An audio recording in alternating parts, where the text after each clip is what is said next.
I don't know, it's just the more I learn about history, the more I understand why I hold some of the ideas that I do. And maybe, hopefully, you'll feel the same. If anything, I guess you'll feel that you understand the ideas you do a little better, whether you think they're yours or not. So, Chapter 1. First Empires and Civilizations, from 3500 BC to 800 BC. The Middle East and Africa. Sumeria. Sumeria is where we're starting. In about 5000 BC, farmers settled on the fertile land of the southern Mesopotamia, now in Iraq, known as Sumer. And from these humble beginnings, the world's first great civilization formed. Living along the rivers, Mesopotamia, by the way, is Greek for the land between two rivers. Sumerian farmers were able to grow an abundance of grain and other crops, the surplus of which enabled them to settle in one place, as these were, some of our definition of civilization is the opposite of nomads. It's something that is able to be settled in a specific place and flourish and evolve from that, instead of maintaining the same technology and culture from across tens and hundreds of generations. So Sumerians also traded this surplus food for metals and tools with people as far away as present-day Pakistan and Afghanistan. And they dug a network of ditches and canals even as drainage channels for their fertile, flood-prone lands, much like the Nile. 2,000 years later, by 3000 BC, a number of city-states had developed in Sumer, the largest being Ur, U-R, with a population of 40,000. The first known system of writing actually originated in Sumer, as far as we know. At first pictographic, meaning like hieroglyphs, it gradually evolved into a series of wedge-shaped designs, which you guys understand is, you guys have all seen it. It's like a flathead screwdriver being just imprinted into wet clay. And this is called cuneiform. It was actually, instead of a flathead screwdriver, it was used for using reed stalks on clay tablets. And cuneiform actually means wedge-shaped in Latin, apparently. Sumerians also devised complex administrative and legal systems, developed wheeled vehicles and potter's wheels, and built great ziggurats in buildings with columns and domes. The first great empire of Sumer was established by Sargon, king of Akkad, an ancient kingdom situated north of Sumer in about 2350 BC. Oh, we got our fact checker here. Excuse me. Yes, ma'am? Are these correct? Make sure. I know, I don't want to be telling them false news, fake news. I'm trying to get them asleep. We're not trying to fill their head with lies, subconsciously and subliminally. Oh, do you just want to add to that a little bit? Okay. Sorry, guys. She wanted to show you her pharaoh bonnet. Penny, we're not at Egypt yet. We're not at that part.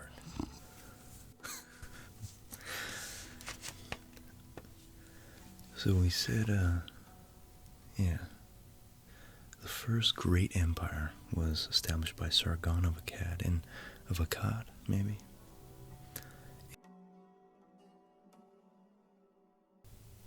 All Sumerian cities were united under his control, and the empire stretched from Syria to the Persian Gulf.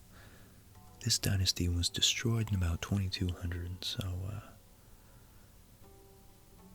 it lasted 150 years. 2200 BC, of course. But after 2150 BC, the kings of Ur re-established Sumerian authority in Sumer and also conquered Akkad. So following an invasion of the Elamites, a civilization to the east of Sumer, in the sack of Ur in around 2000 BC. So remember, this is about 1,000 years before the Trojan War, to give you a relative time scale, in about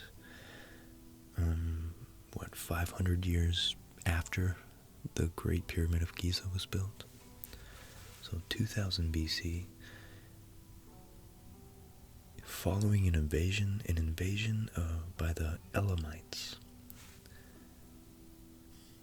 Ur was sacked, and Sumer came under Amorite rule, out of which emerged the great city-state of Babylon. See page 14. So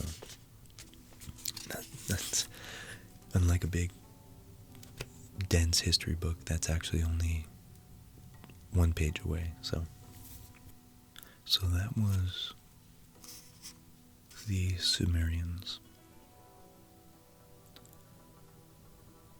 To about 2000 BC. Now let's switch to the ancient Egyptians.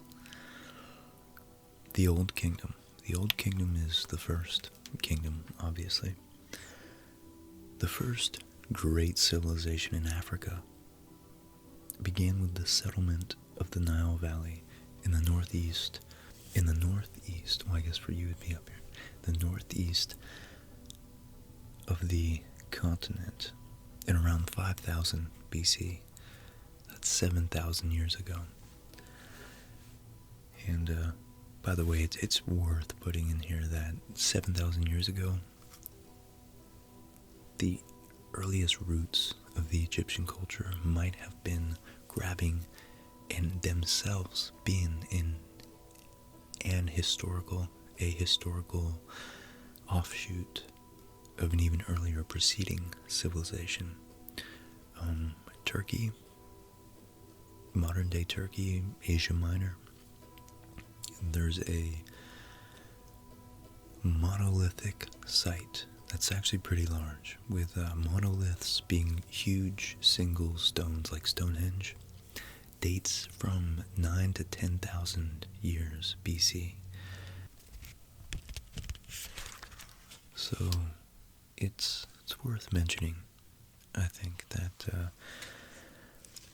as fantastically old as the Egyptian civilization is, 7,000 years old, we have definitive proof based on soil dating samples that this ancient to the ancients civilization, it was so old that to the early Egyptians in the Old Kingdom, this civilization would have been 5,000 years old.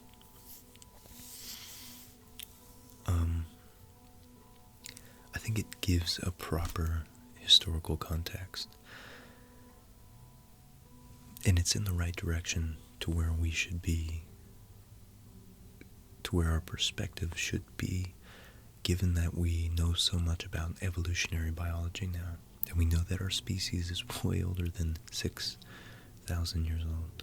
We know that we've been humans proper with our brains and our cognitive abilities for at least 50 to 100,000, maybe 200,000 years. So to have a bunch of really intelligent apes like us running around in Africa, Asia, Europe, for a conservative estimate would be 50,000 years, when we have our some of the oldest cave art. Without our ability to transmit culture and to start developing primordial languages, sounds that mean objects and ideas, and to transmit those and gradually progress, I think it would be foolish not to consider that as realistic. So anyone who wants to off the cuff dismiss a civilization that's even older than Egypt, I think would be foolish, and I think it's so awe-inspiring that we come from, every one of us come from these ancient successful peoples that established really complex things that we just take for granted, like legal systems and governments and art. Even language, it's unfathomably complex. So our culture and the way we see the world, in the way we act in our language, it's more complex than just we're born, we're taught a language, and that's how we project innate ideas that were already kind of either... I was thinking biology. Yeah, we actually do have archetypes in our brains that are kind of biologically like firmware almost. But either way, whether it's culturally transmitted through a subtle process of meme coattail riding, or more biologically, more deeper ideas and ways of viewing the world, and personalities like archetypes of the hero, the sage, the Joker, the Mother Earth, the evil mother, Father Time, the tyrannical father, brothers and sisters, and these archetypes are so intertwined with our biology and our way of viewing the world that looking at our history is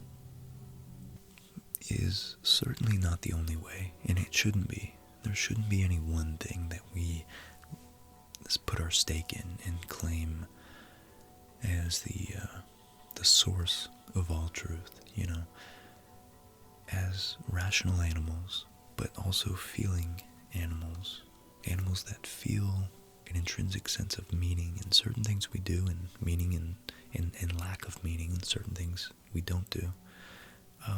We need to cross-reference like proper scientists do. We look at our history, look at our own emotions, look at our psychology, look at the facts of the material and energy of the world, make sure all those align, and we might be able to figure out how we can better understand ourselves. We're the most complex beings in the world, in the universe, we're the most complex entities, phenomena, celestial phenomena, stars, black holes, quasars, whatever you want to call it, whatever you think is more complex than the thing before it. We're more complex than, we're at the top of the complexity chain as far as what we've been able to understand. Our brains have more neural connections than there are atoms in the universe. Just something to think about. So it's wise to be cautious about and reserved about claiming absolute certainty about the way we think about the world without cross-referencing it with facts about the world and about ourselves, which in a commonsensical way, but also in a weird way that doesn't make sense. We are one and the same. We are a part of the natural world that we claim to objectively observe. But anyways, that's the whole truth versus, fact versus truth debate that I've been fascinated in listening to with Jordan Peterson and Sam Harris, who is an intellectual giant. He's so fascinating to listen to. Both those guys are. Anyways, Egypt. It's now thought these early settlers were from the Sahara, where some 2,000 years earlier, I guess maybe 7,000 BC, Africa's first farming societies had developed before climate change had turned the Sahara into a desert. This same climate change had dried out the swamps of the Nile, making it more of the making it a much more attractive settlement now. So the desert started to emerge out of the drier climate, and they migrated towards the source of all life in northeast Africa, the Nile River. By the 4th millennium BC, the valley of the Nile was densely populated with towns that had grown, and the region had been divided into 2 Egyptian kingdoms.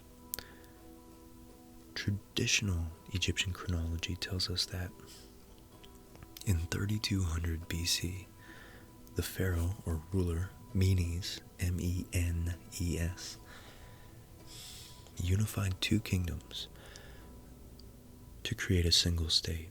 This saw the beginning of and one was the northern kingdom, which is the lower Nile, because, again, that's where, I say again because I always mention this, the Nile River flows north on our map, because that's the gradient of the African terrain.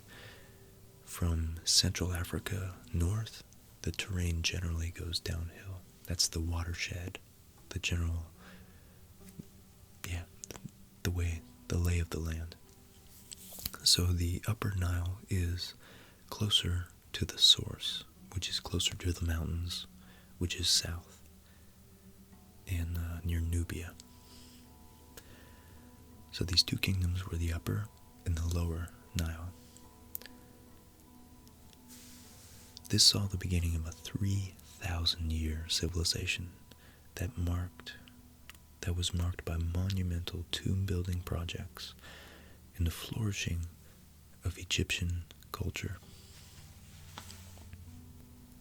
The earliest period of ancient Egypt, known as the Old Kingdom, from about 2500 to 2100 BC, was ruled by a number of powerful pharaohs and saw major developments in technology, art, and architecture, of course, like the pyramids.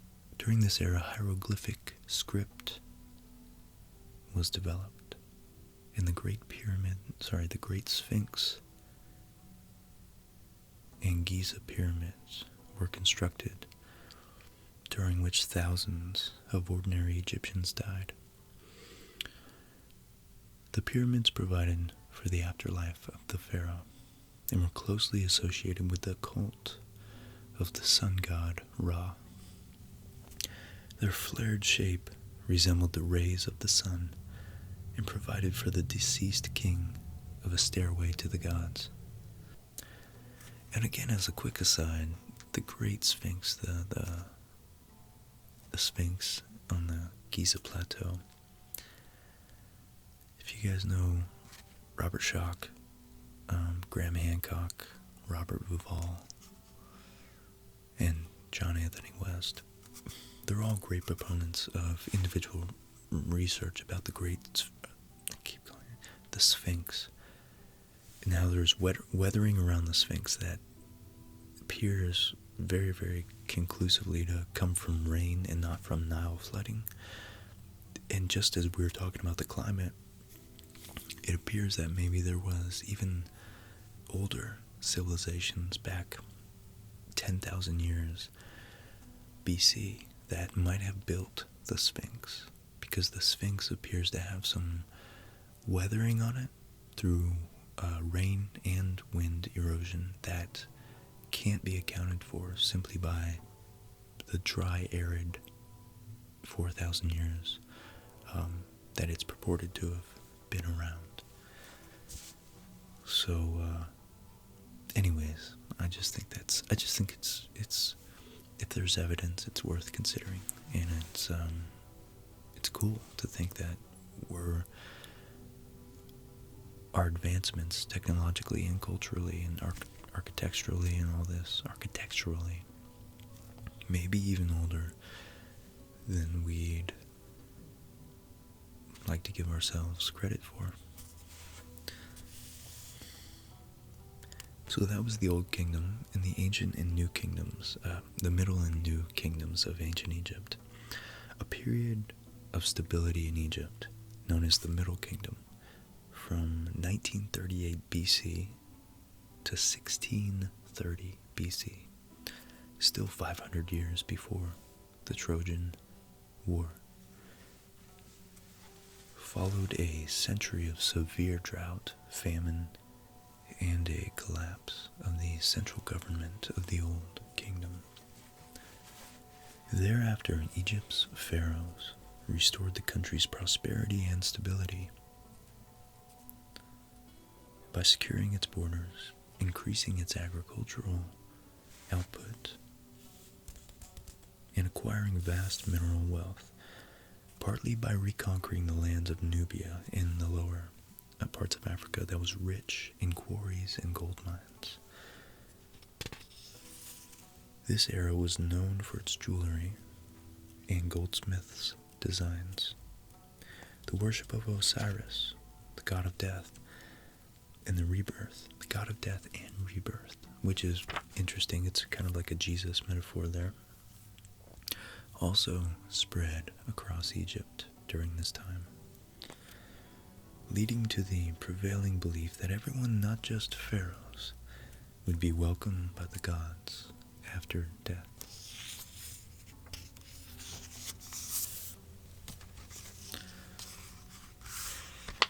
Ambitious building and mineral projects, along with the severe floods along the Nile, led to a weakening of the pharaoh's power in Egypt, enabling foreign settlers, mainly Hyksos, who were probably from Palestine, to seize control. And actually, this doesn't say anything about the Hyksos being Jewish, being Jews, or Israelites. But I've read that they were, so I just thought that was interesting because later, after this, the Hyksos, or the Jews rather, were actually slaves. They were captured by the Egyptians and made slaves. And that's when Moses came, and he was adopted by the Pharaoh, I think, and then led the Jews to freedom in Israel. And I thought that made for an interesting narrative, that the Jews were in territorial disputes, conquering, and they conquered Egypt. Then Egypt came back and had an uprising and then enslaved those former conquerors. And then another cycle happened generations later. The Jews were able to flee that slavery and establish a kingdom on earth of their own. So I thought that drama was an interesting story, but maybe Jews aren't the same as Hyksos. I don't know. So during this point, the shift from a bronze to an iron-based economy also contributed to the decline. And this was followed by the New Kingdom in 1539 to 1075 BC, when control was re-established by the pharaohs, and Egyptian influence extended into Syria, Nubia, and the Middle East. Regarded as one of the greatest chapters of Egyptian history, many great temples were built. Let's see, where am I? Including the painted tombs in the Valley of the Kings. The era also included the reign of some of Egypt's most famous pharaohs, including the female ruler Hatshepsut and the boy king Tutankhamun. Following the death of Egypt's last great pharaoh, Ramses III, in 1070 BC, Egypt went into a slow decline as it split into several smaller kingdoms. In around 719 BC, the Kushites, see page 34, conquered Egypt and ruled as pharaohs until they were pushed back to their own borders by the Assyrians in 656 BC.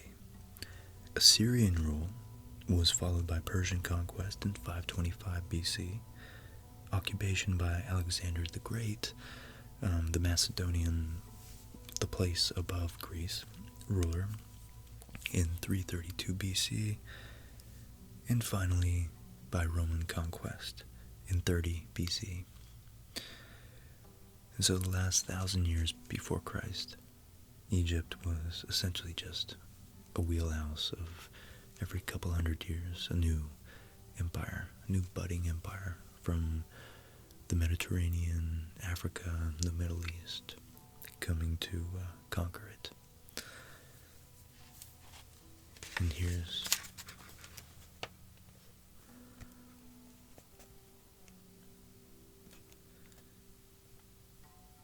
a little map that includes Africa, a little migration at the bottom, Egypt around 1200 BC, nearing the end of the New Kingdom, and then all the other little kingdoms that we'll talk about next time.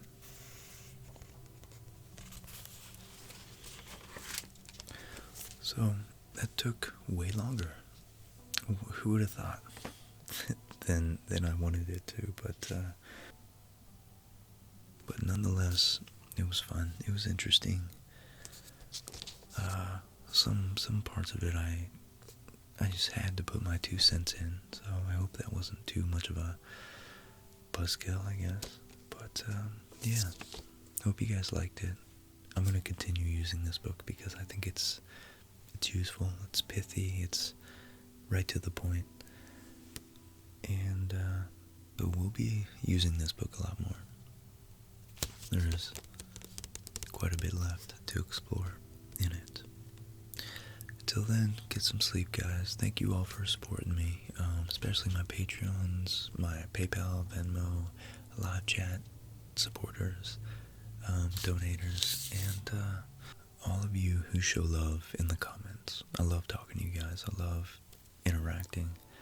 Love getting feedback. Love picking your brains and you picking mine. It's fun. It's like most of the reason why I do this. So, let me know what you thought. Yeah. And I guess hitting that like button, if you like this, stuff I create is more likely to show up in your feed. Until next time, get some sleep. Happy holidays. Merry Christmas. Hope your Hanukkah was good. And have a great New Year if I don't hear from you before then. Bye, guys.